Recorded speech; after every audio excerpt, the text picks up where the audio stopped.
My name is Linda Wren, and 10 years ago, I disappeared. Not from the world, but from the version of it they chose to remember.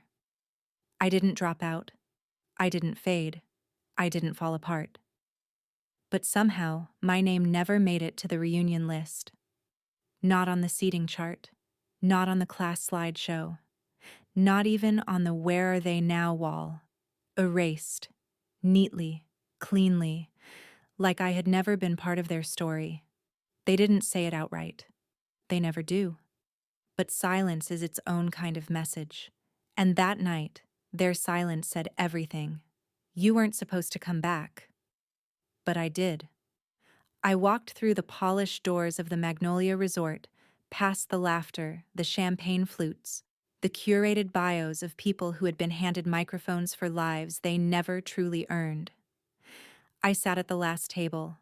No name card, no welcome, just a chair, cold, in the corner, like a placeholder for someone they never expected to show up.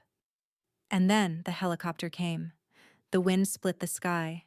The blades roared above their perfect hairstyles and safe assumptions.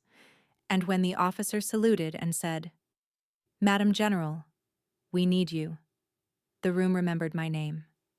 Not because I screamed, not because I asked to be seen, but because the truth, once spoken, doesn't flinch.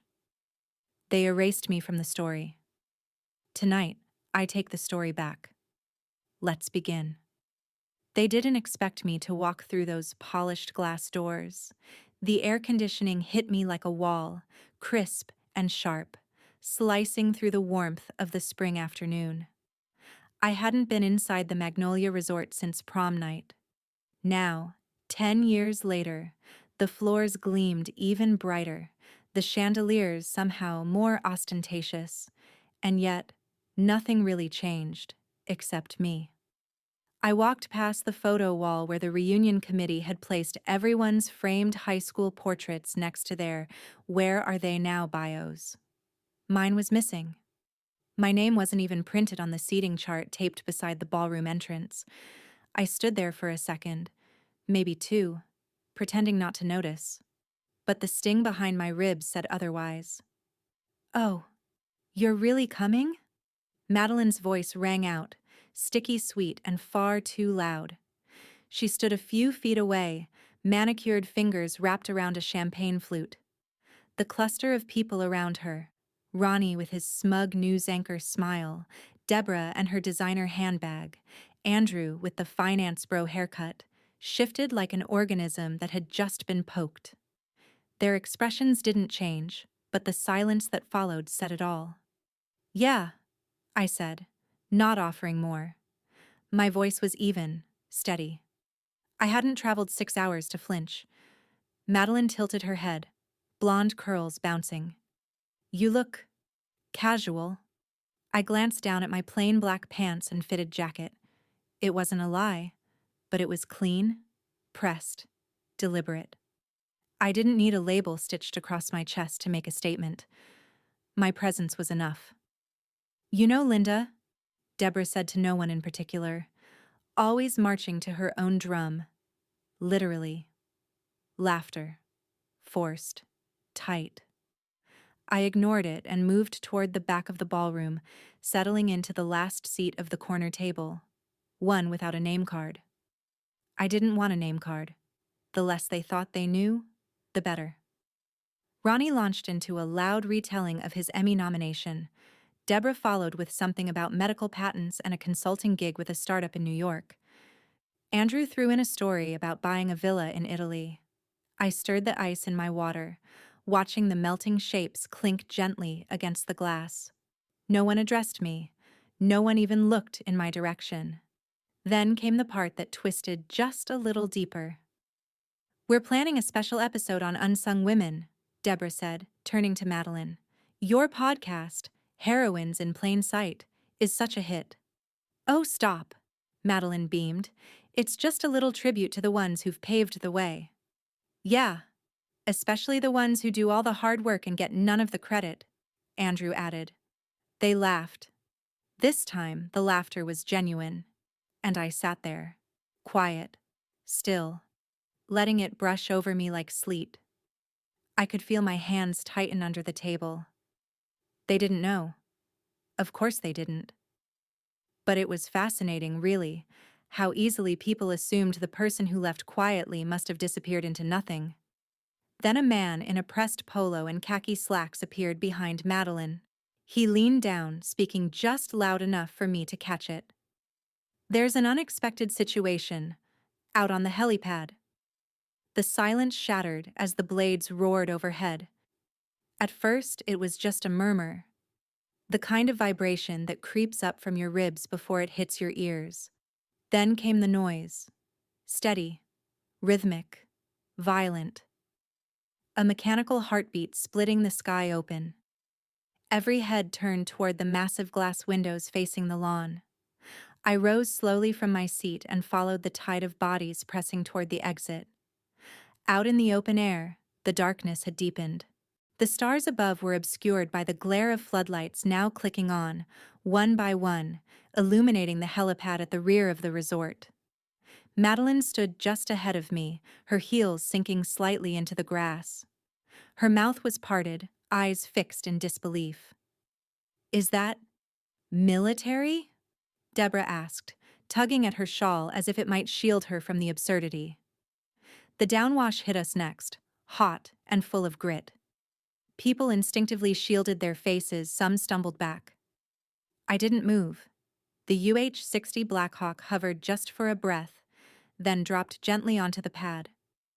Its side door slid open with crisp hydraulics. A single figure stepped out, silhouetted against the red glow of the cabin.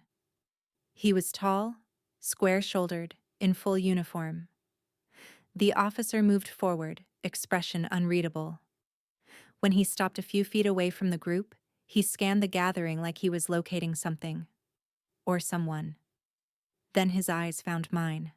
Without hesitation, he raised his right hand in a sharp, practiced salute. "Madam General, we need you." The ground beneath us seemed to pause. I felt every molecule around me freeze.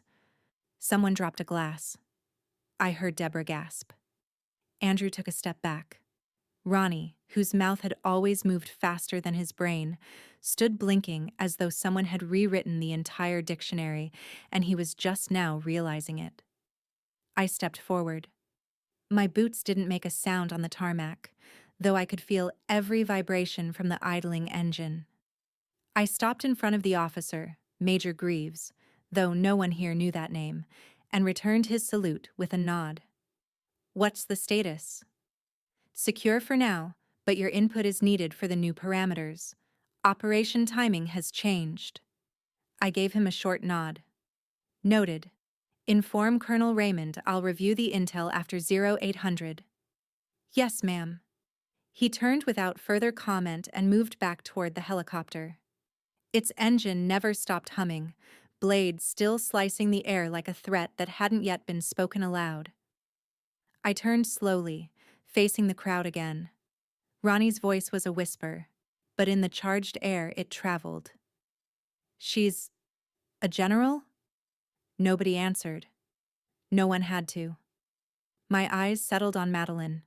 Her posture had faltered, shoulders slightly forward, clutching her phone like it might ring with an explanation.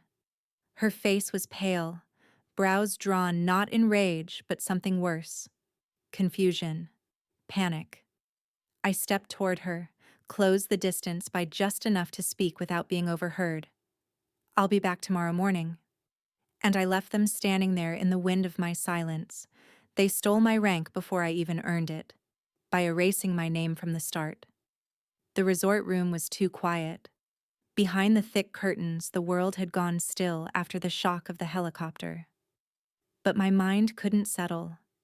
Not after the way Madeline looked at me, like she was watching a ghost drag itself out of the past she thought she'd buried. I sat at the desk, the warm lamplight catching the edge of my silver laptop. I hadn't touched these files in years, not since I made peace with the idea that some stories would never be explained, only endured.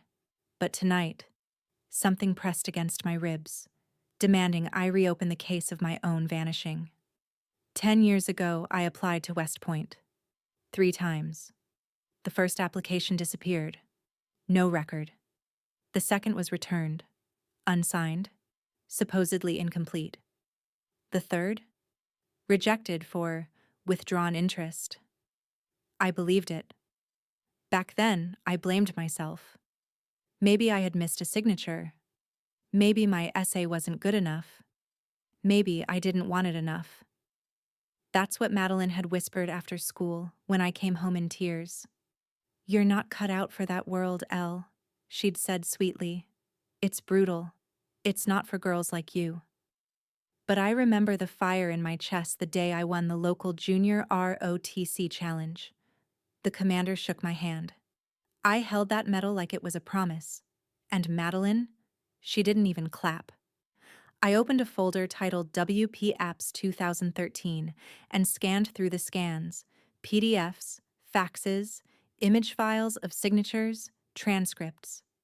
My eyes locked onto a low-resolution fax from a school office dated March 2nd, 2013. The signature on the bottom line wasn't mine. I enlarged it. The loopy M, the sweeping tail of the R. It wasn't perfect, but my gut clenched instantly.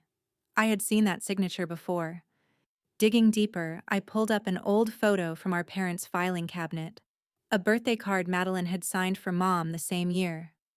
I cropped the image, placed it beside the signature on the application form. Identical. I closed my eyes, but it didn't help. I still saw it. During the reception earlier, I had run into Mr. Delaney, my old guidance counselor. He'd smiled wide, older now, but still sharp. "You know, Linda," he'd said, swirling his drink, "back in senior year, your application got flagged. There was confusion. Someone submitted, then rescinded it. We thought you changed your mind." I hadn't. I had never even known. I stared at the screen now, the forged signature glowing like a betrayal under glass. My sister hadn't just erased me from her podcast. She erased my chance at a life I was meant to live. Not everyone forgot. One voice still remembered me clearly. The cafe near the lake hadn't changed since high school. Same ivy creeping up the brick, same crooked sign that read Harper's Roast, and the same old barista with wiry hair tied back in a faded bandana, humming to herself behind the counter. The world outside sparkled with morning light, birds circling above the glassy water. But my chest was still heavy from the night before. Charlotte was already there, sitting at a corner table with 2 cups in front of her. She gave a small wave. Nervous. Unsure. I hadn't seen her since the summer after graduation, but some part of her, the way she clutched her sleeves when she was scared, hadn't changed. She stood when I approached. "Linda." "Charlotte." I sat down, wrapping my hands around the warm mug. "You didn't have to come." "I did." She swallowed. "I should have said something a long time ago." I didn't respond. I just watched her. The girl who once handed me tissues in the locker room when no one else dared. The girl who looked away when Madeline laughed too loudly at my uniform. "I never forgot that day," she began, eyes distant. "At the graduation party, when you walked out and no one noticed. No one said goodbye. I saw you from the window." I looked down, the heat of that memory still burning in my palms. "Madeline told everyone you'd dropped out, that you weren't stable enough for the army. I didn't believe her, but I didn't fight it either." Charlotte reached into her bag, pulling out a small flash drive and placing it between us like a fragile truth. "What's that?" "Your voice," she said softly. "A clip from an interview you gave overseas. You were calm, strong, clear. It was beautiful." I blinked. "How did you—" "I was on the legal review team for Madeline's podcast back in the early years. There was a special episode being produced. Women on the front lines. You were the anchor piece. But Madeline—" She paused. "She ordered it cut. said it might confuse the audience and dilute the message of success. My stomach twisted. She erased me again. No, Charlotte said, her voice firmer now. She tried. But I saved this. I thought, maybe one day you'd want it. The cafe's hum faded beneath the weight of her words. Charlotte leaned closer. They're afraid of you. Afraid that you'll tarnish the image of Madeline-style success. The straight A, Ivy League, picture-perfect mold. I let out a bitter breath. So they pretended I didn't exist. She nodded. But that image is cracked. And someone else saw it too. I looked up. There's another person who still believes in you, Charlotte said. And she risked her rank to tell the truth. We were ghosts to the system. But ghosts remember everything. The bus rolled into the old military town just after noon. Even from a distance, I recognized the sun-bleached buildings, the faded banners still fluttering near the abandoned outpost. I hadn't been back here in nearly 5 years. Funny how something so familiar could still raise the hairs on my neck. The street where Olivia used to live was quiet. One side of the duplex was now boarded up. The other had a potted cactus on the windowsill, still alive, still defiant. I stepped up to the door and knocked. Silence. I knocked again. Louder. Nothing.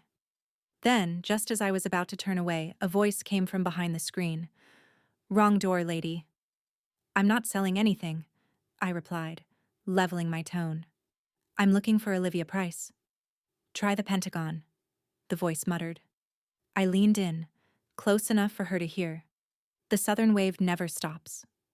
A pause. The screen creaked open a few inches. One wary blue eye stared back at me. Linda?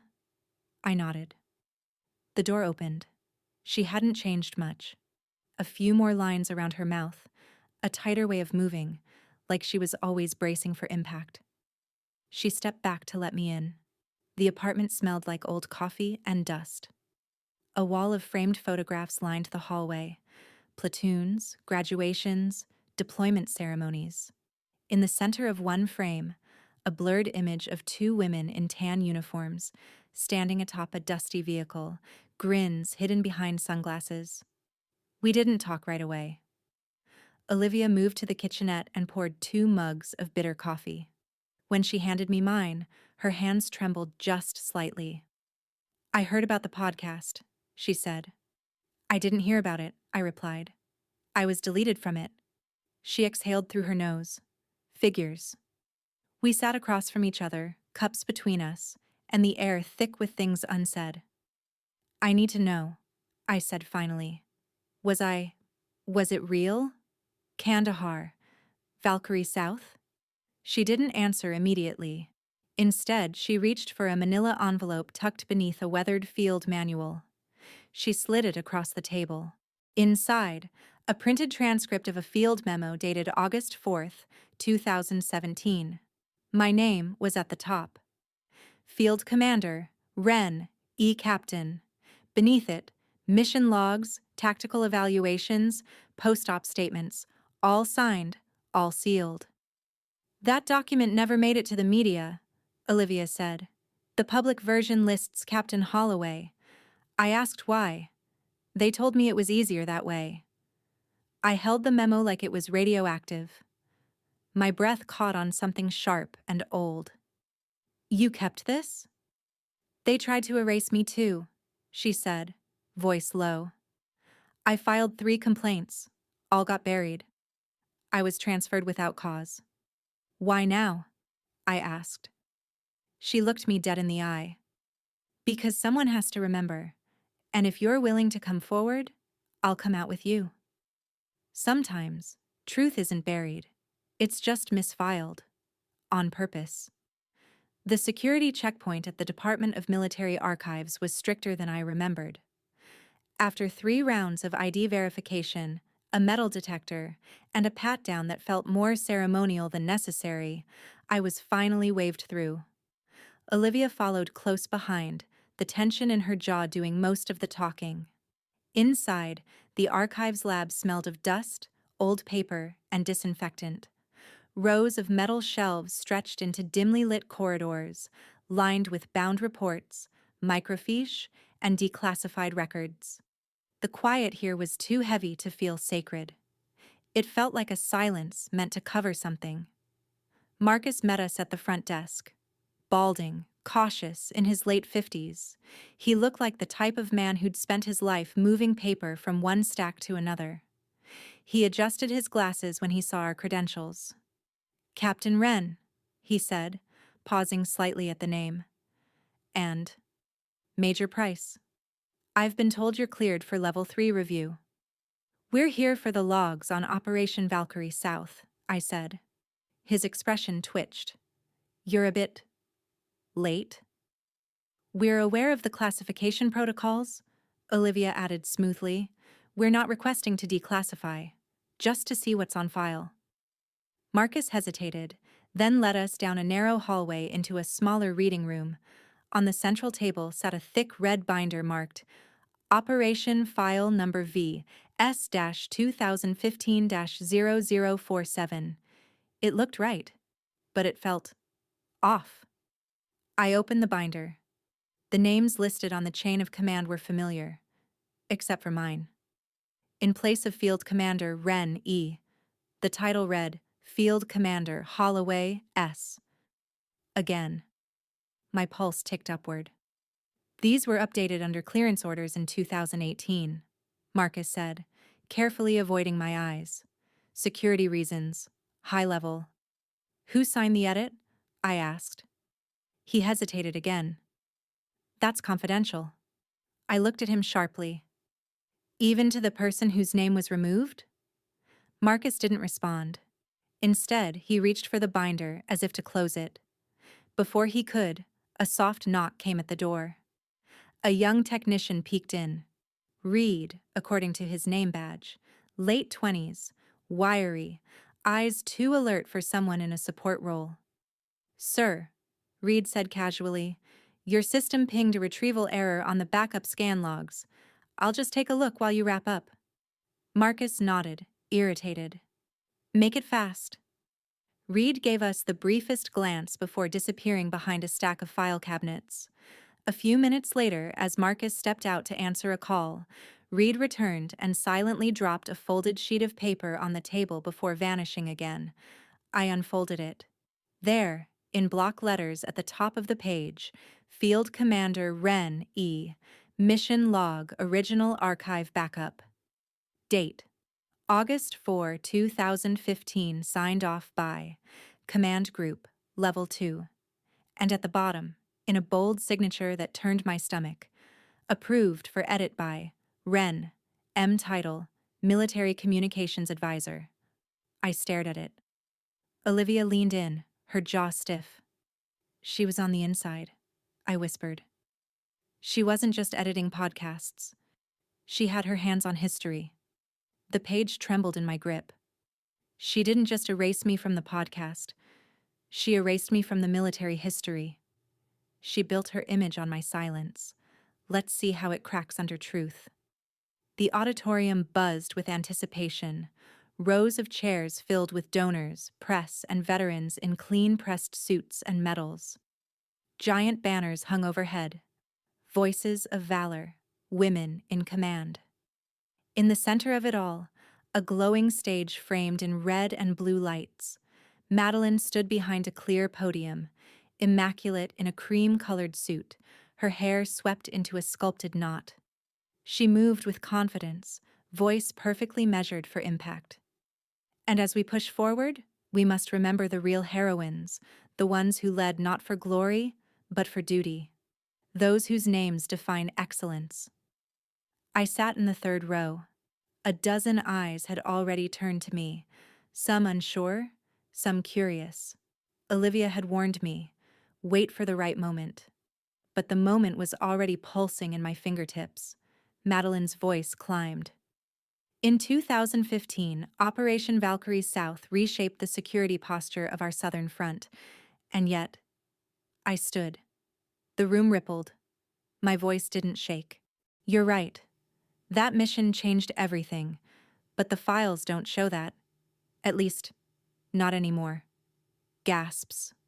On the screen behind Madeline, a slide had been cued, an image of a uniformed officer giving orders in the Kandahar dust. The face wasn't clear. I raised my voice. This is the original briefing photo taken moments before our team crossed into contested territory. The mission report now lists someone else. Someone who never led that team. The real commander. She was erased. Madeline froze, one hand still on the podium. I held up the folder. This file was edited, approved by a military advisor at the time. The signature is on record. Someone in the crowd stood, a woman with a press badge. "Ms. Wren," she called out, "are you saying there was a cover-up?" I didn't answer. Not yet. Another voice followed. "Who authorized the correction?" All eyes turned to Madeline. She opened her mouth, closed it.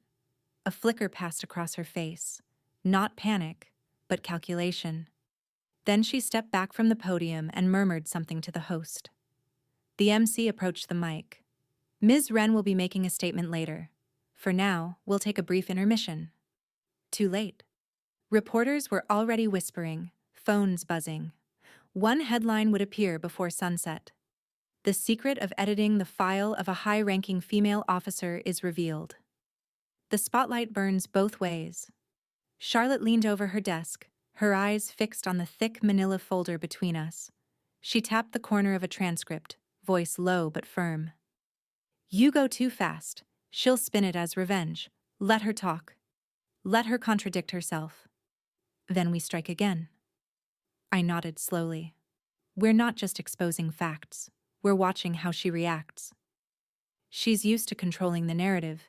If she thinks she still has it, she'll overreach. The plan was already unfolding. 2 days after the TED event, Madeline released a special podcast episode titled "Memory and Myth: The Fragility of Truth." It opened with soft piano and her familiar, polished voice. "History," she said, "is collective memory. And sometimes, memory isn't precise. What matters is unity. Families, like nations, must protect what keeps them whole." The subtext hit like a coded bullet. I was the fracture. I was the one who threatened wholeness. Charlotte played the clip twice before rolling her chair back. Subtle, but loaded. She's not denying anything, just reframing you as the problem. "But that doesn't hold," I said. "Not when people start asking the real questions." And they were. The first blogger to bite was Redline Tactics, a former Marine turned analyst who had built a sizable audience breaking down military strategy and scandals.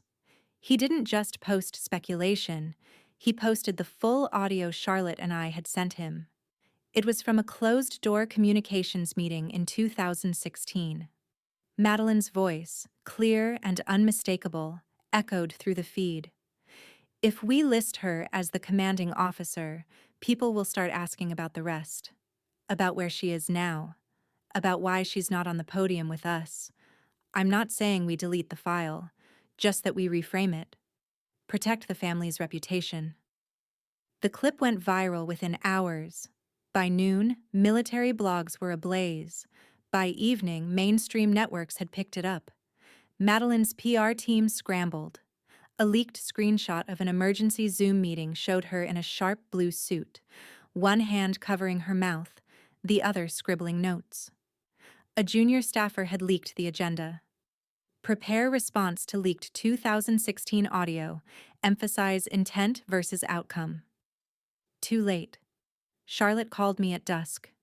"You're trending," she said, "and a congressional office just filed a formal inquiry.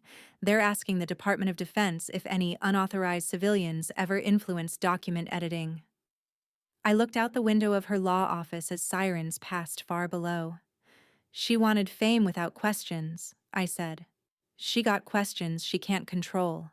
If you wound a narcissist, expect the dirtiest claws." The clip dropped at 9:17 a.m. A crisp video, polished lighting, and Madeline's voice oozing calm concern. "I love my sister. she said, eyes heavy with staged sincerity. But people should know. After the mission, Linda struggled. She received extensive treatment. We weren't hiding her achievements. We were protecting her from the spotlight. For her mental stability. The networks pounced. Within 20 minutes, the keywords Linda Wren and psychological discharge were trending on every platform. On screen, they paired her name with phrases like unstable veteran, questionable command history, and the worst, fabricated heroism. I stood in the kitchen, phone buzzing endlessly, staring at a screen that refused to blink. Charlotte barged in minutes later, her face pale with fury.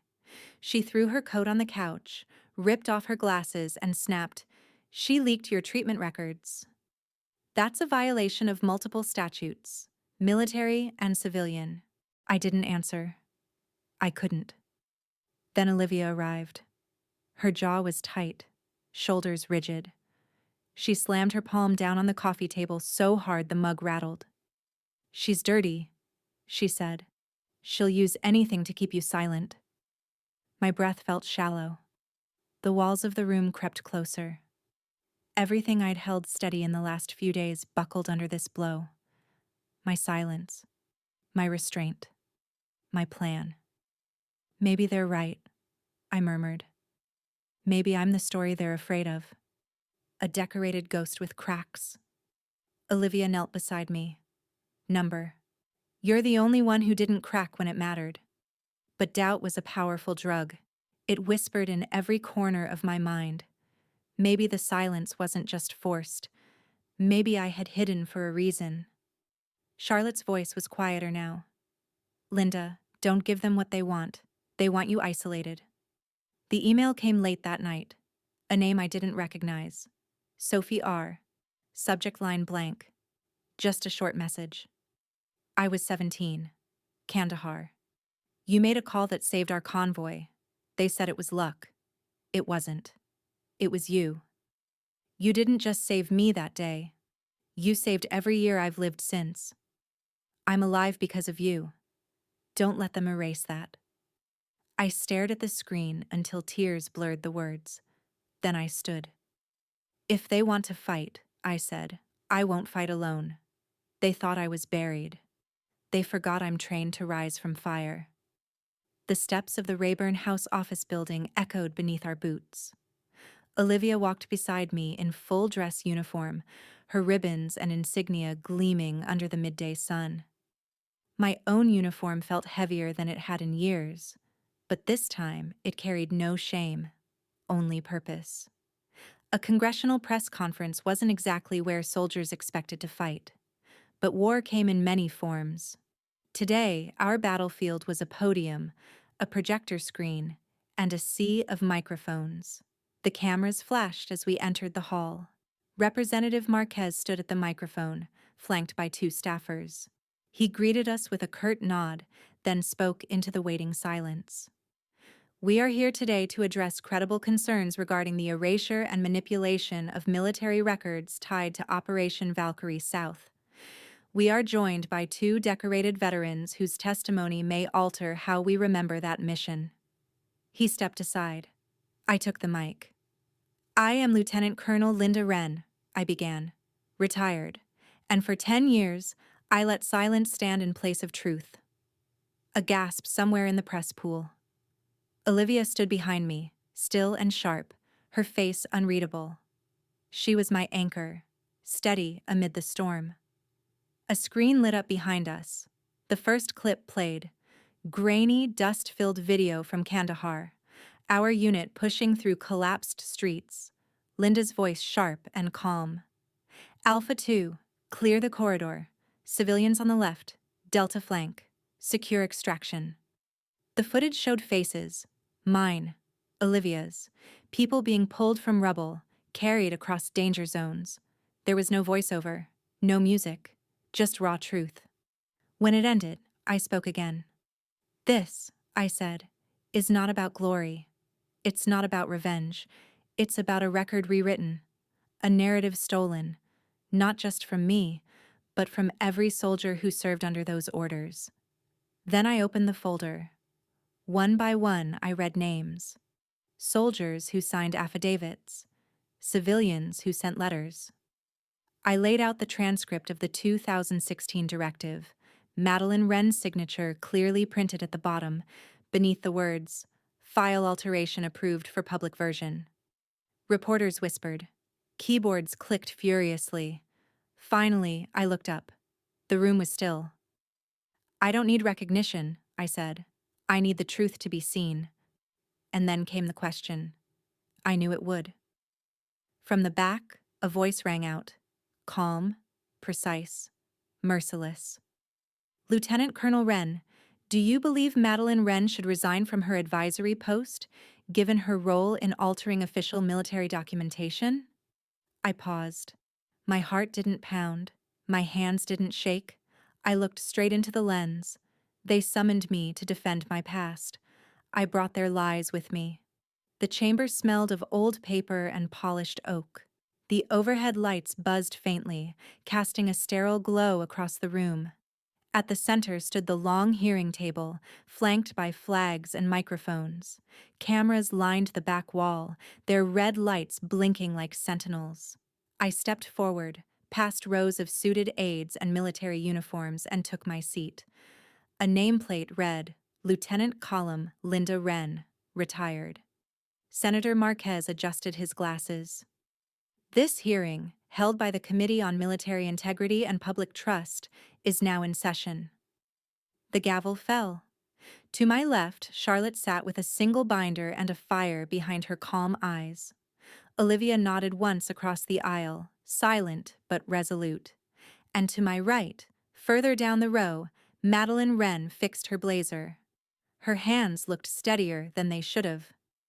"Lieutenant Colonel Wren," Marquez began, "you have submitted claims of unauthorized alteration of Operation Valkyrie South's public record. Please walk us through the core of your testimony." I opened the folder. The original mission took place in Kandahar, 2015. I was acting field commander. The mission saved 37 civilians, including U.S. contractors. But when I returned home, my name wasn't there. Not in the files, not in the press, not in my sister's podcast celebrating female veterans. It was as if I never existed. "Do you have documentation?" another senator asked. "Yes." I slid a stack forward, printouts, photographs, a time-stamped video. Charlotte handed each member a packet. "We've also submitted digital copies to the committee." "Thank you." And, "Who altered the files?" I turned to Madeline, then back to the panel. The edits were signed by Madeline Wren, then acting military communications advisor. Her name is on the 2016 file modification log. Madeline didn't flinch. "Ms. Wren," Marquez said, "you may respond." She leaned forward, her voice clear. "Everything I did was to preserve national security. Some records are redacted to protect active missions, agents, or the families involved." I almost laughed. Charlotte didn't. "Senator," she said, calm but cutting, "may I refer the committee to Exhibit C? Page 32, a transcript, June 2016, internal meeting. Madeline Wren. If her name stays, she'll outshine me in every arena. She already has the medals. I have the mic. That's what matters now." For a moment, no one spoke. The silence was louder than the gavel. Madeline's jaw twitched. "That quote," she said slowly, turning toward the camera, "is not the whole context." Her voice faltered. One of the senators leaned forward. "Then please, Ms. Wren, explain the context where this statement is acceptable." The lights felt hotter. Madeline blinked, visibly flushing. Olivia didn't smile, but her chin lifted a fraction higher. I didn't say anything else. I didn't need to. Let her unravel on her own. Sometimes the final blow is just the truth, spoken aloud. The second day of the hearing opened with the low murmur of anticipation. The cameras had returned, but now there were more of them. New outlets, international press, Even live streamers with handheld rigs hovered outside the rotunda. Inside, the room was packed. I could feel it in the air. The thirst not just for scandal, but for clarity, for truth. Senator Marquez cleared his throat. We will now proceed with witness testimony regarding alleged suppression of military documentation. I stood. I request to call Reed Hawthorne to the stand. A rustle swept through the gallery. Madeline's fingers twitched where they rested atop her water glass. Across the room, Charlotte nodded slightly, the signal to proceed. Reed approached, stiff-backed in his technician's suit. He wasn't military, but every inch of him looked like he'd lived under its rules. He swore in, hands steady, eyes sharper than I remembered. Mr. Hawthorne, I began, you were employed at the Pentagon Archives Tech Division during 2016. Can you tell us what happened on July 14th of that year? He didn't hesitate. I received a directive, coded Priority 3, to scrub a set of video files linked to Operation Valkyrie South. The order came from a communications advisor. It included specific metadata tags matching helmet cam footage, including yours. You're certain? Senator Marquez interjected. Yes, sir, but I didn't erase it. I made a personal encrypted copy and held it in case something like this ever happened. Gasps, audible. Even the senators leaned forward. Do you have it now? Marquez asked. Reed nodded. It's been uploaded to a secure congressional server, ready to play. The room dimmed as the screen lit up. At first, static, then shapes, dust, a tremor in the lens. My voice crackled in the feed. Move the convoy to the alley. Civilians first. The camera bobbed as I ran, the frame jerking wildly. An explosion rocked the scene. Then, her. A young girl, blood on her forehead, crying beside a collapsed wall. I reached her. Gunfire erupted. I took the hit. Arm, not fatal. I kept going, carried her, shielded her, gave the order through grit teeth. Keep them moving. I'll catch up. The feed froze on my face, grimy, blood-smeared, focused. Then cut to black. Silence in the chamber. Senator Marquez exhaled. Is the identity of the girl confirmed? Charlotte stood. Yes, and her father is with us today. From the rear of the room, a man rose. Gray hair, broad shoulders, an unmissable presence. I knew the name before I even looked at the credential hanging from his neck. Douglas Hartley, defense contractor, military sponsor, and Madeline's most visible backer. He stepped forward, looked straight at Madeline. I owe my child's life to the man you tried to erase from history. No one moved. No one could. Madeline's mouth opened slightly, but for once, no words came out. When a legacy falls, it doesn't make a sound. It trembles through generations. The headlines hit before dawn. Wren steps down amid military records scandal. Podcast giant goes dark following congressional exposure.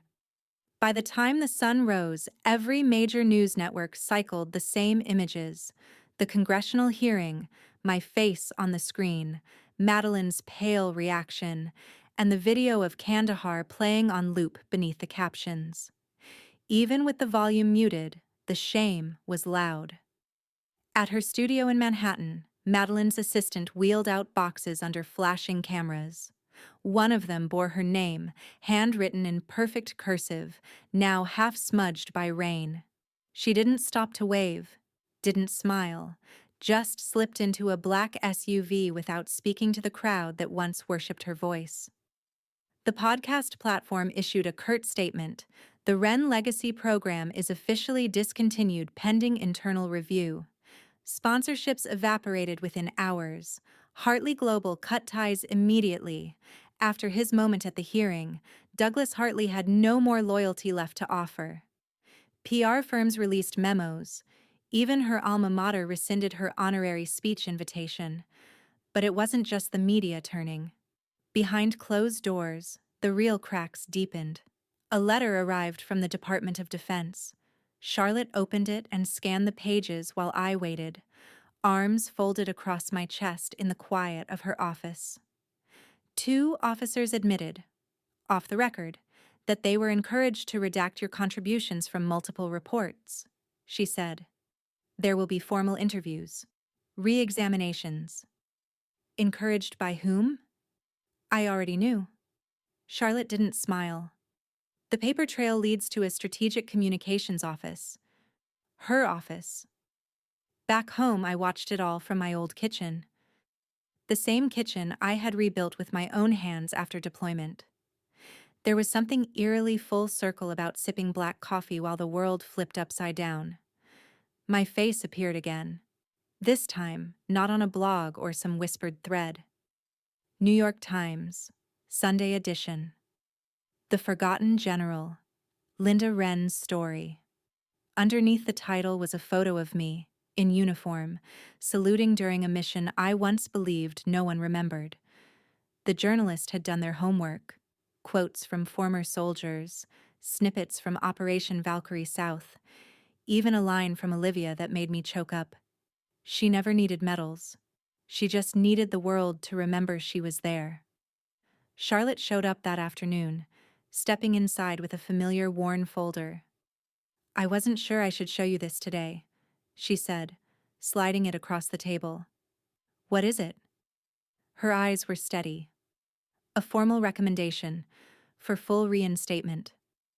I opened the folder slowly. My name was typed in all caps, above the line that read, Recommended Rank, Brigadier General, retroactively honored. I didn't speak. Couldn't. Justice didn't always arrive with parades. Sometimes it came in manila folders. Quiet, heavy, overdue. I walked into the house I never thought I'd return to, as myself. The town hadn't changed much. Main Street still had the same bakery that burned cinnamon too dark. The church bell still rang on the half hour, not the hour, and the front porch of our old home, peeling paint and all, still groaned under its own weight, like it remembered everyone who'd ever walked across it, including me. It was the first time in 15 years I'd crossed that threshold. Inside, my mother stood quietly, both hands clasped in front of her, as if she'd rehearsed something she didn't know how to say. I saw the article, she said softly. I nodded. She walked up to me but stopped short of touch. I don't know how to make up for the years we lost. I just know. I was wrong. I looked at her for a long time. She didn't flinch. And I realized, for once, she wasn't defending herself. She was just standing in the truth. I know, I whispered. You weren't the only one. That evening, the local park held a small veterans ceremony. Simple folding chairs, flags catching the last amber light of day. Someone had strung paper lanterns above the stage, and kids ran barefoot on the grass while their parents chatted softly under the trees. I hadn't planned on speaking, but when the MC introduced me as retired Colonel Linda Wren, our hometown's own, the crowd began to clap, and then stand, one by one. I walked to the podium, my heart thudding louder than the microphone feedback. I used to think being erased was the worst thing that could happen, I said. But silence isn't emptiness. Sometimes it's waiting for the right voice, at the right time, to speak. A hush fell. I'm not standing here because I won something. I'm standing here because I refuse to let truth die quiet. Afterward, a cousin, Andrew, one of the same people who'd looked through me at the reunion, walked up slowly. His hands trembled as he offered one. We were wrong, he said. And stupid. I shook it without hesitation. You weren't the only ones. Children gathered around as I bent to speak with a little girl in a red, white, blue dress. She asked if I'd ever flown a real helicopter. I told her yes. Once through a sandstorm with nothing but instinct and hope. She beamed. Later, as the lanterns glowed and the band played soft jazz near the gazebo, my mother came to stand beside me. No words at first, just the breeze between us, and the soft rise and fall of the flag above the stage. Then she placed her hand on my shoulder. "Your father would be proud," she said quietly, "and so would I." I nodded, blinking faster than I meant to. That's when my phone buzzed. I glanced at the screen. Unknown number, but I already knew. A voice, crisp, direct. "The helicopter is about to land. We need you, Madam General." They mocked me at the reunion. Today, the helicopter lands for me. I heard it before I saw it. That familiar, thunderous whir, the sound that used to mean urgency, evacuation, battle. But this time, it was different. This time, it didn't scream danger. It whispered something deeper. Vindication. The crowd was already gathered at the old military assembly ground. Children hoisted tiny flags. Veterans stood with medals pinned across their hearts. Cameras flashed. People held their breath. And above them, slicing through the open summer sky, came the UH-60 Blackhawk. Rotors thumping, light gleaming off the fuselage. It hovered for a moment, then descended in a slow, controlled arc. The noise drowned everything. Applause, gasps, even my thoughts. But I felt everything in my chest. The way one feels a heartbeat after coming back from the edge. The dust settled. The doors opened. And I walked forward. For the first time in years, I wore the uniform they'd once tried to erase. Each thread felt heavier, not from weight, but from memory. From battles survived, names remembered, truths buried, now unearthed. The MC's voice boomed across the speakers. "Today," he said, "we do not honor Linda Wren with sympathy. We honor her with truth, because truth does not expire. Today, history is rewritten, not with words, but with facts." There was no roar, just a hush. An almost sacred silence, the kind that comes when people realize they've been blind and now they see. I turned once, searching the crowd, and there she was, Olivia. Standing tall in her own decorated uniform, one hand at her side, the other holding back tears. I stepped off the platform and walked toward her. We didn't speak. We just hugged. Shoulders squared, breath steady. The kind of embrace that says, "I see you." We survived. Then I climbed the short stair into the helicopter. It smelled the same as always. Oil, dust, the faint scent of metal and motion. But now it was mine again. Not stolen, not borrowed, earned. Congressman Marquez saluted from below. So did Charlotte. So did the town. As the rotors began to spin harder, louder, rising with purpose, I sat down and buckled in. The ground fell away. Below, the town grew smaller. The flag at the assembly ground billowed like a living thing. And with it, the weight in my chest began to ease. I looked out the window, the sky stretching ahead, endless, clear, mine. This time, I get to fly on my own terms. I stood at the edge of the landing pad, the rotor wash tugging gently at my sleeves as if asking, "Are you ready now?" The people who once laughed, once looked through me as if I didn't exist, now stood behind the velvet ropes, watching, silent. I didn't need their applause. I needed that silence. It told me everything. The first time I wore this uniform, it was borrowed pride. I had just graduated, just passed the final evaluations. They gave me a folded flag and a plaque. But back then, I was still chasing shadows. Approval, recognition, family. Now, every thread on this jacket, every badge on this chest, I earned them not just in combat zones, but in courtrooms, in archives, and in truth. They mocked me at that reunion, said nothing as I passed them, hoping I'd feel small. But the funny thing about silence is that it only works when you agree to be invisible. I refused. And once I started speaking, once I opened the first file, showed the first image, whispered the first truth, they started to tremble. Not because I was angry, but because I was right. My sister had built an empire out of my absence, a story polished so many times it gleamed like gospel.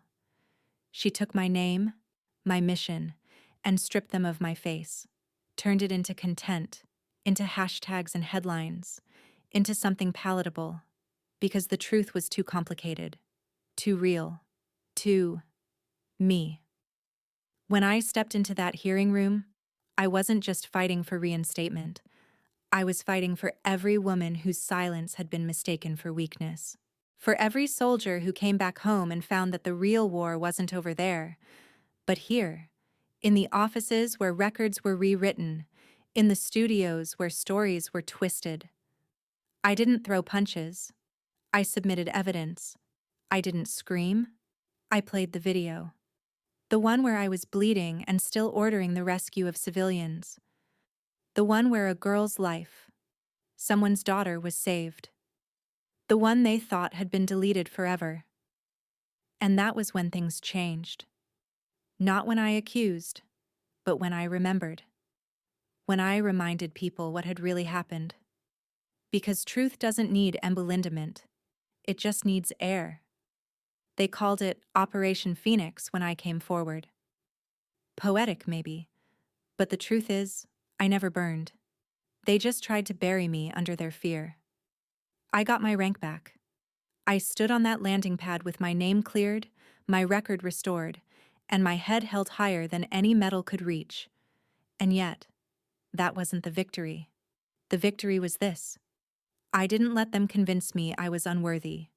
I didn't let them silence me a second time. I didn't let their version of me become my truth.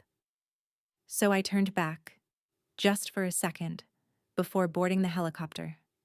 And I saw Olivia, loyal, fierce, wounded like me.